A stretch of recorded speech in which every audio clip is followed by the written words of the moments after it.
Muchas gracias. Pues bueno, yo felicito esta iniciativa que ha podido llevarse a cabo gracias a este trabajo con el doctor Oscar Diego Bautista y este grupo de académicos distinguidos que se han convocado el día de hoy y que, bueno, como ya lo han manifestado, su principal preocupación es trabajar para avanzar en esta situación que requiere tanto trabajo, tanto en la parte académica como en la parte, desde luego, y mucho más importante, del servicio público en la práctica. Bueno, yo les voy a hablar un poco sobre algunos de los temas que ya se han abordado. Si pudiera pasar, gracias. Bueno, y a la siguiente ya. Yo voy a iniciar con una pequeña cita acerca de lo que comenta Thomas Paine, sobre que la sociedad es el fruto de nuestras virtudes, mientras el gobierno es de nuestros vicios. En ese sentido, pues pareciera que entre menos podemos organizarnos y vivir de manera armoniosa, pues más gobierno necesitamos. Y eso, pues bueno, nos lleva a una reflexión muy profunda acerca de todo lo que nos hace falta lograr en un contexto en el que pareciera que hoy día la participación de la sociedad y el asunto de los derechos, y que en muchos aspectos hemos avanzado, sin embargo, pues nos damos cuenta por estos problemas de la corrupción que no es del todo así. Bueno, voy a pasar un poquito rápido las láminas. Aquí traía una pequeña definición de corrupción, pero la verdad es que yo más bien les voy a sintetizar, ¿no? La corrupción en el ámbito público, estamos hoy tratando solamente la parte pública, aunque como van a ver en la presentación, pues también se hacen alusiones generales a la corrupción en todos los ámbitos, ¿no? Porque es un fenómeno muy importante de nuestros tiempos, que ya no es el sector más sobresaliente en los aspectos de corrupción, el gobierno y la administración pública, sino que también las empresas privadas, los conglomerados financieros, todo este sector económico que hoy día tiene una presencia arrolladora en muchos sectores, pues hay una corrupción muy alta, ¿no? Y también en la propia sociedad, ¿no? Hay que recordar el estudio de María Amparo Casar, donde nos señala que, pues bueno, el ciudadano de a pie, pues también participa bastante.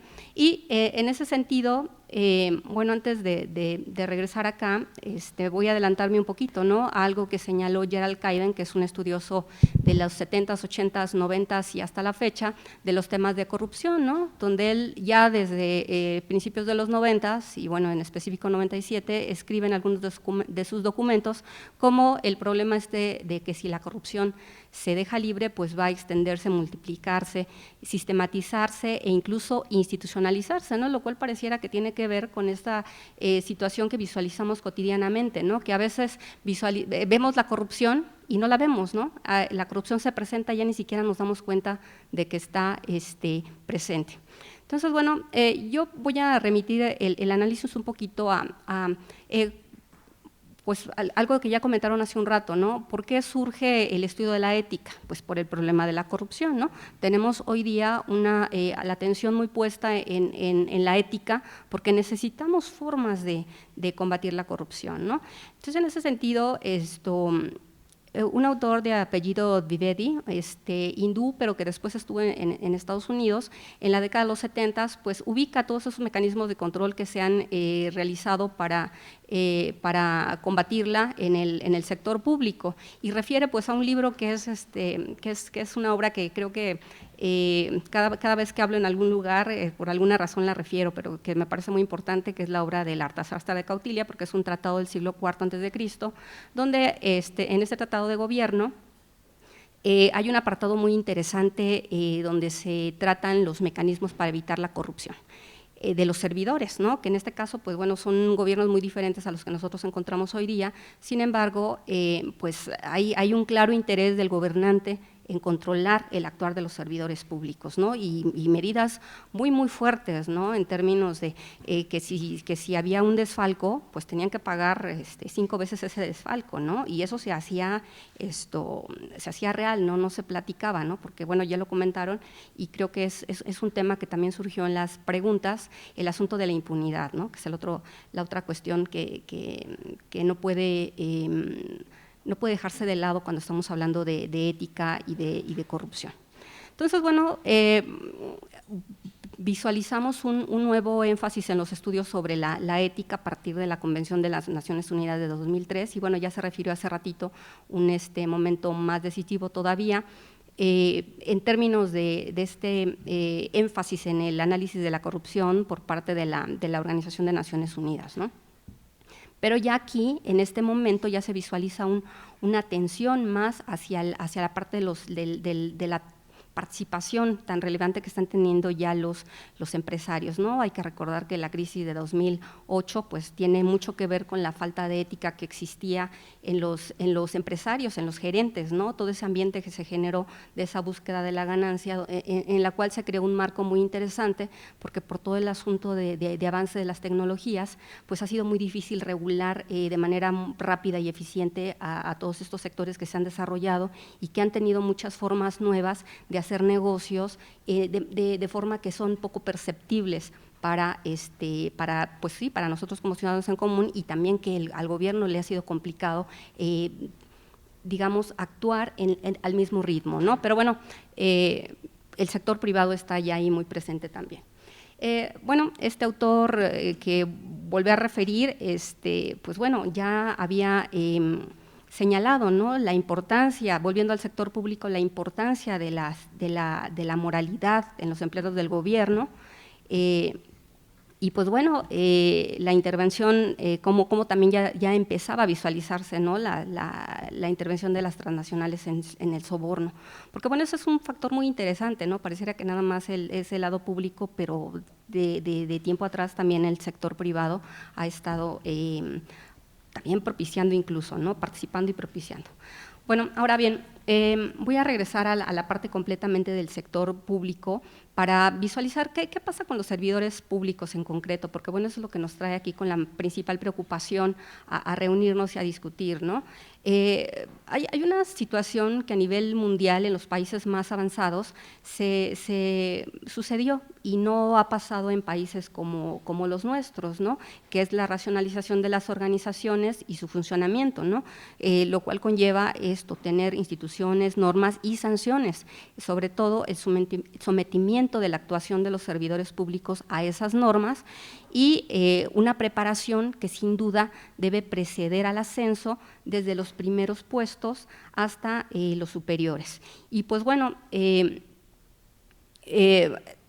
incluso en una situación de este tipo, que podría pensarse en términos de acercarse a la burocracia en el sentido del tipo ideal de Weber, aún ahí todavía se pueden presentarse algunas situaciones de corrupción, ¿no? Claro, menores, porque hace rato también preguntaban, bueno, ¿en qué reside ese grado de diferencia entre la corrupción que puede existir en un lugar y en otro, ¿no?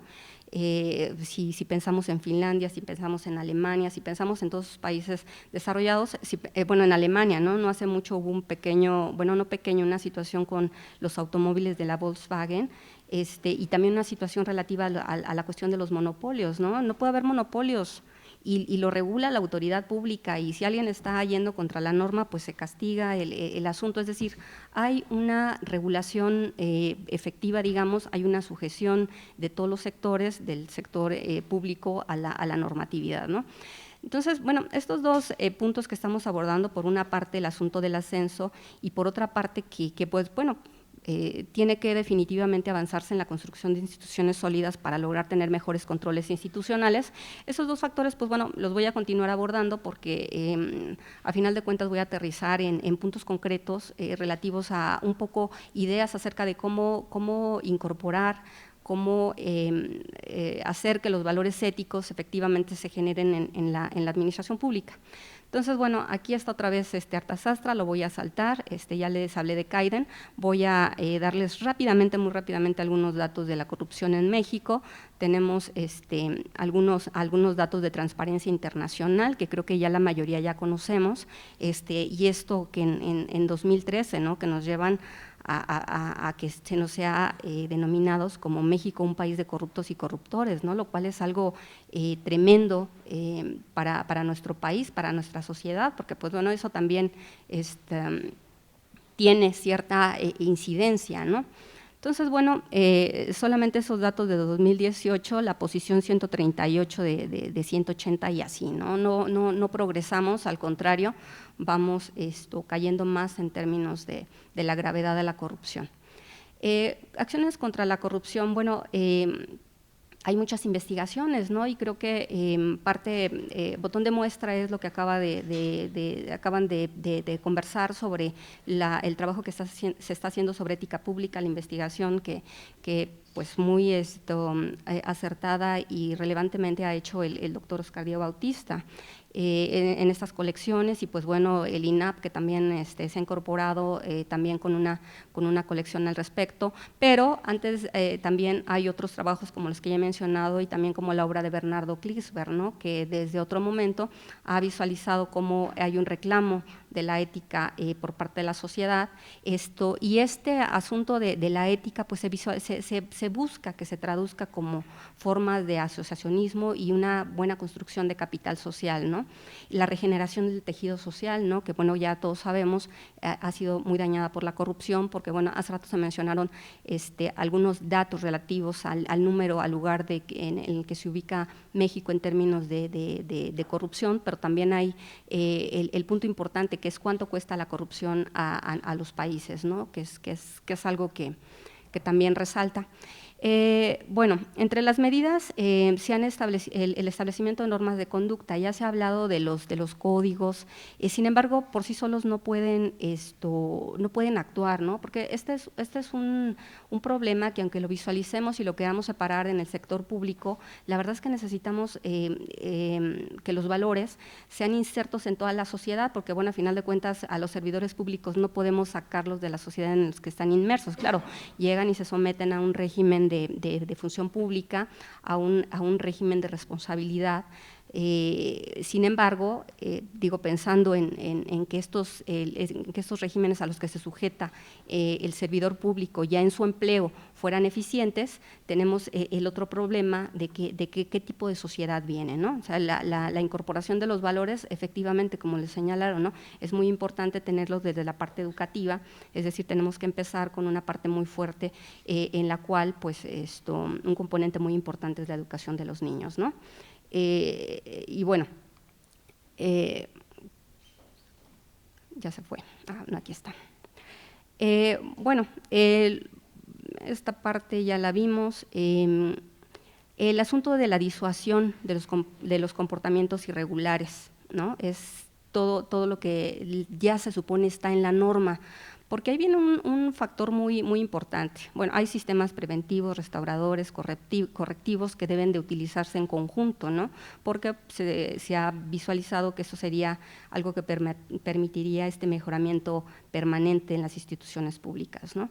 La renovación de la sociedad, lo que comentábamos, ¿no?, y de lo que ya hablaron hace un ratito, valores orientados a la búsqueda del bien común, ¿no?, la educación cívica, que es algo muy importante y que hemos perdido, ¿no? Vemos ahí muchas cuestiones de que no hay respeto en algunas cuestiones cívicas que en otro momento en nuestra sociedad sí se tenían, ¿no?, y cómo a raíz de, pues a través de unos 40 años, alrededor de unos 40 años, pues se han ido diluyendo, ¿no?, por muchas cuestiones, entre las cuales pues podemos mencionar de manera muy sobresaliente la parte económica, ¿no?, el problema de la desintegración familiar, muchos problemas sociales que pues bueno, no se pueden tratar evidentemente aquí, pero que indudablemente han contribuido a diluir, a que el tejido social se haya fragmentado, se haya afectado. Entonces, bueno, Regresando de nueva cuenta, perdón que los traigo un poquito así de la sociedad a la administración pública, pero pues es que la administración pública no se puede acercar, no se puede alejar de la sociedad, ¿no?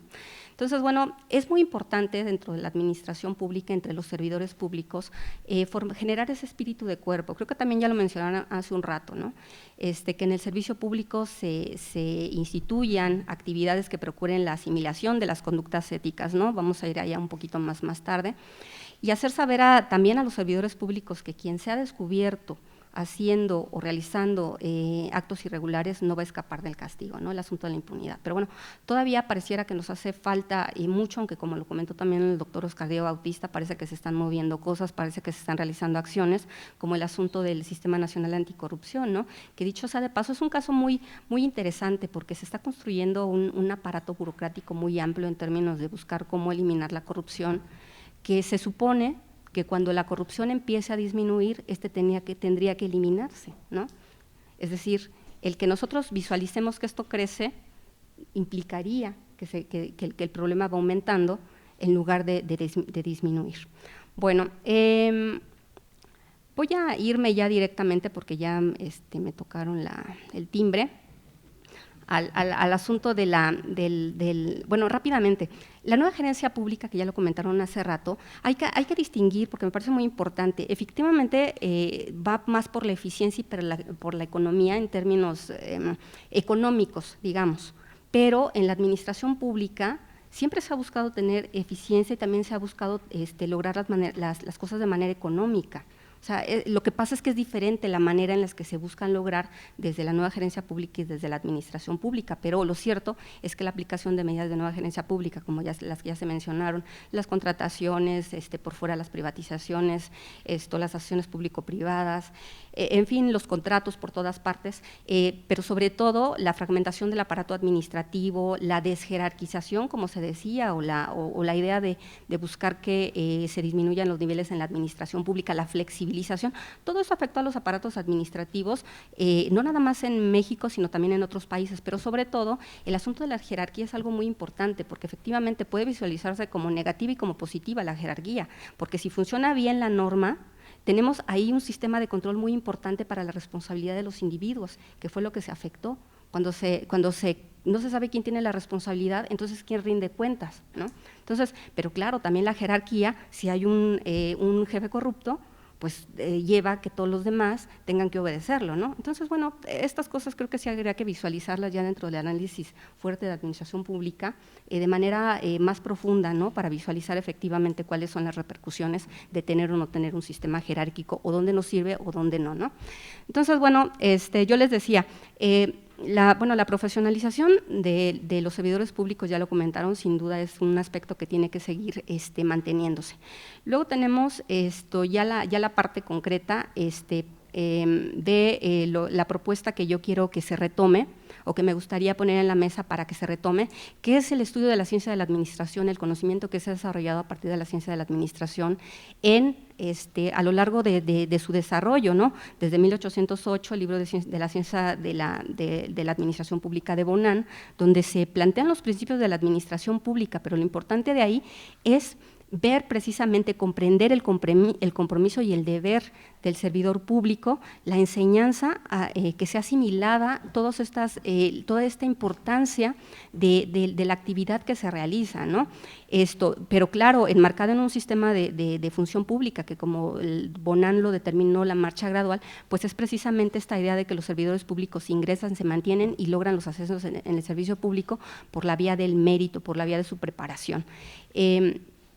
Conocer y entender a partir de esas obras la dignidad de ser servidores públicos. Y en ese sentido, solamente dos citas más. Hermógenes Pérez de Arce, un libro que afortunadamente el INAP reeditó, es un texto de 1884, donde nos dice: las funciones de la verdadera administración pública no es estar en un lecho de rosas, sino que lleva consigo un heroísmo propio del que tiene que luchar con constancia y energía contra sí mismo y contra la oposición que le presentan sus administrados para el bien general, cuando éste esté en pugna con algún interés particular. Sacrificar sus sentimientos, sus afecciones y sus consideraciones particulares a las de la justicia y la equidad, que no son sino los valores que nos han estado mencionando ya antes, ¿no? Bueno, como ya no tengo tiempo, solamente me refiero a otro autor muy rápidamente, Cervellón Pinzón, donde nos habla un poco acerca de qué criterios tener para reclutar a los servidores públicos, ¿no? Y desde luego viene el mérito, ¿no? Y atender a las virtudes privadas, particulares, pues en fin, visualizar cómo hay que fomentar una base más sólida y más firme de apoyo en la sociedad en términos de los servidores públicos que se tienen. Bueno, esto que les acabo de comentar bueno, yo pensé que me iba a faltar tiempo y más bien, no, que me iba a sobrar tiempo y ya me faltó mucho tiempo. Yo les quería decir 20,000 cosas más. Los exhorto a que revisen los textos de Ciencia de la Administración Pública. Se van a encontrar a los clásicos, Oliván, Posada, Luis de la Rosa Mexicano. Ustedes van a encontrar ahí muchos valores de los servidores públicos que yo creo que sin duda hace falta que sean enseñados en las clases de administración pública, porque si no tenemos esa identidad y si no entendemos qué es el papel que estamos desempeñando y la responsabilidad que tenemos, no vamos a lograr ningún progreso siendo administradores públicos. Les agradezco su atención.